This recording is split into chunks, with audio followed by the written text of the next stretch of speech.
United States. So many of the license takers are here in the United States, so this shows already that the Max Planck Society is very internationally oriented, and therefore the current president has also, together with his staff and advisors, have decided to internationalize the Max Planck Society.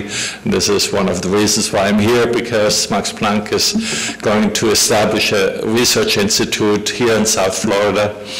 And after what I have heard this morning, I'm very happy, and I congratulate him that he had this vision to do such a thing, because I think we will fit in here very well. Basic research, but with strong application potential. So, cancer. This is the field that I've been working in for over 30 years now.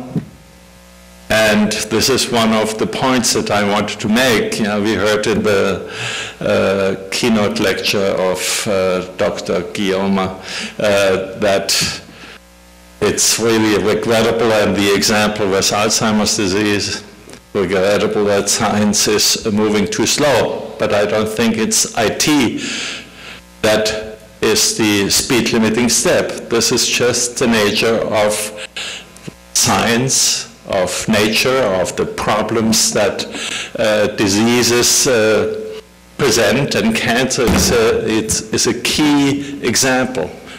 This is such a complex disease that in spite of huge efforts, huge amounts of money, over the years, progress is extremely slow.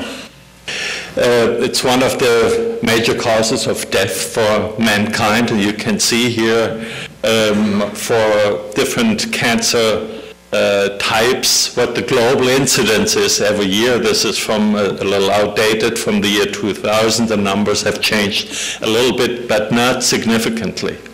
There are every year 10 million new cancer patients. Every fourth person that dies of cancer.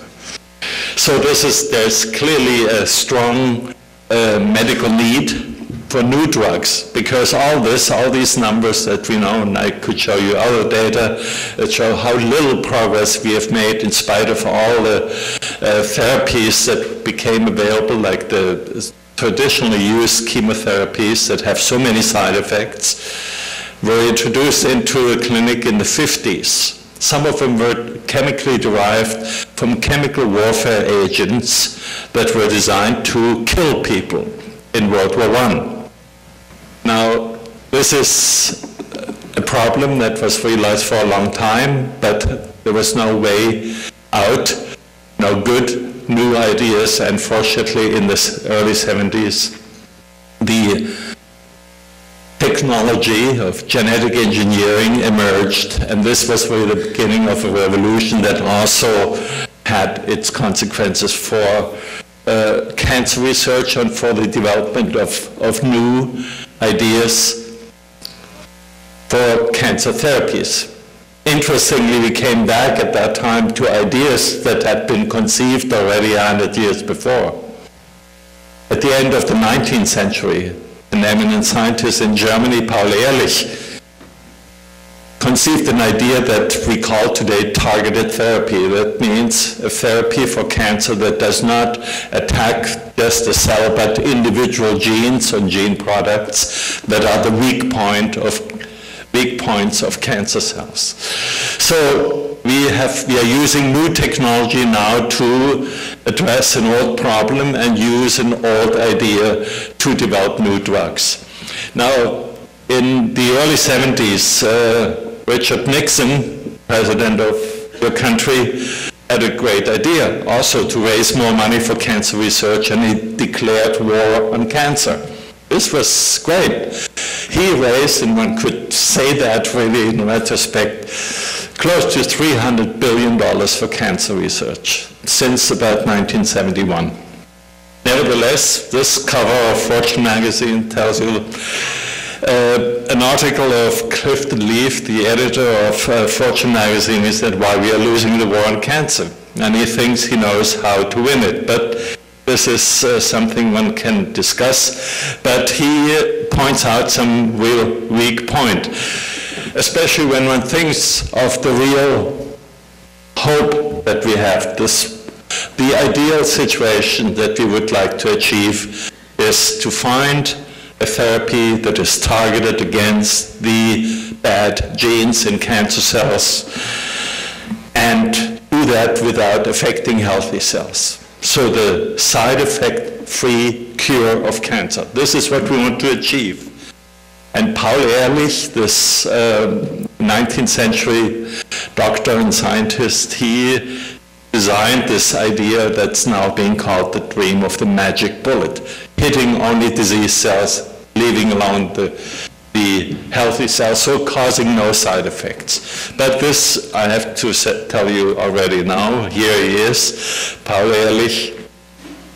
He was successful in developing a drug for the treatment of syphilis, which at that time was also a major problem. Infectious diseases were a major problem in the 19th century. And therefore he received the Nobel Prize in 1908. He said, some of you may be able to read German, chemisch zielen lernen. That means we have to learn to aim and target with chemicals. So he wanted to develop small molecules, even though he also conceived the whole idea of so-called antibodies already at that time when we didn't know anything about the immune system. So fantastic. Since then we have been trying to realize the benefits of the dream of Paul Ehrlich. Now one big step was, of course, genome technology, genetic engineering, biotech, whatever you want to call it. The revolution started in '75. I was happily and luckily part of it. I was in the right place at the right time. In 1975, I arrived in San Francisco at UCSF as a postdoc, and this was where the action was.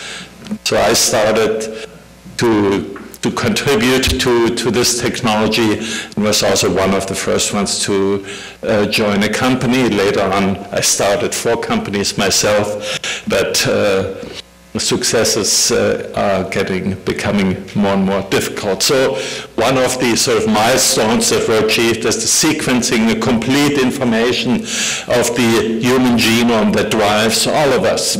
We all have the same genome, not quite the same, therefore we are slightly different from each other.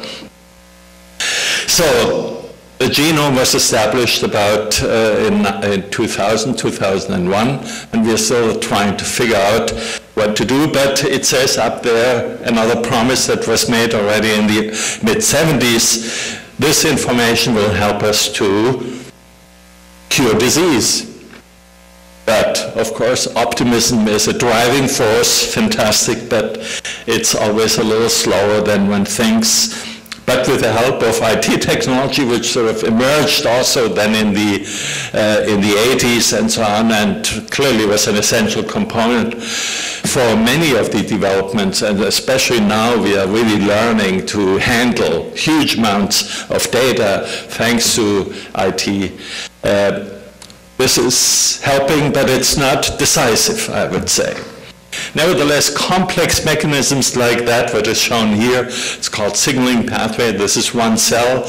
Our body consists of 10 to the 14 cells, and these cells in every moment of our life have to talk to each other. They have to communicate. This is natural IT. This is a language that is essential for our survival. And if these messages that are going from cells to cells and from the outside of cells to the inside of cells that direct our life, if that doesn't work well, then we have a problem, namely a disease. Most of the human diseases are caused by defects in this signaling network. And cancer is a prototypical example for such a disease. Cancer develops because of a single event at the beginning of the process in one single cell of the 10 to the 14 cells, and then the process is